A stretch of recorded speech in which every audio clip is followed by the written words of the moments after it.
15 రోజుల పాటు భూమిపై చీకట్లు కమ్ముకుంటున్నాయని అమెరికా అంతరిక్ష పరిశోధన సంస్థ నాసా ప్రకటించినట్లు ఓ వెబ్సైట్ వెల్లడించింది. నాసా ఈ విషయంపై 1000 పేజీల రిపోర్టు అమెరికా అధ్యక్షుడు ఒబామాకు పంపిందని సమాచారం. ప్రస్తుతం సోషల్ మీడియాలో ఈ విషయం హాట్ టాపిక్ అయింది.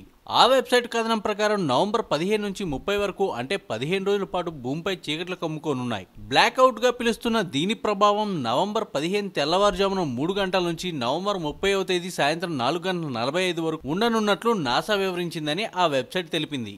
సౌర వ్యవస్థలో జరిగే పరిణామాల భాగంగా శుక్రుడు, గురుగ్రహాలు చాలా దగ్గరగా వస్తాయని, ఈ చర్యతో శుక్రుడిలో వేడి పెరిగి విడుదలయ్యే వాయువుల ప్రభావంతో సౌర వ్యవస్థలో గతంలో ఎన్నడూ లేనంతగా హైడ్రోజన్ వాయువులు అలుముకుంటాయట. దీంతో సూర్యుడి ఉపరితలంపై ఉష్ణోగ్రత ఒక్కసారిగా 9000 డిగ్రీల కెల్విన్ కు చేరుతుందని నాసా శాస్త్రవేత్తలు వెల్లడించినట్లు వెబ్సైట్ పేర్కొంది. సూర్యుడు ఎరుపు రంగు నుంచి కాస్త నీలం రంగులోకి మారతాడని, ఈ ప్రభావంతో భూమికి చేరే సూర్యకాంతి తగ్గుతుందని, తిరిగి సూర్యుడు యథాస్థితికి రావడానికి 2 వారాల సమయం పడుతుందని పేర్కొంది. అయితే ఈ విషయంపై నాసా మాత్రం ఇప్పటివరకు ఎటువంటి అధికారిక ప్రకటన చేయలేదు.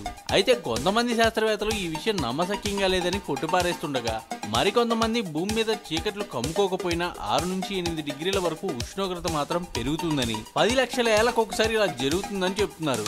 మరి ఏం జరుగుతుందో వేచి చూడాలి.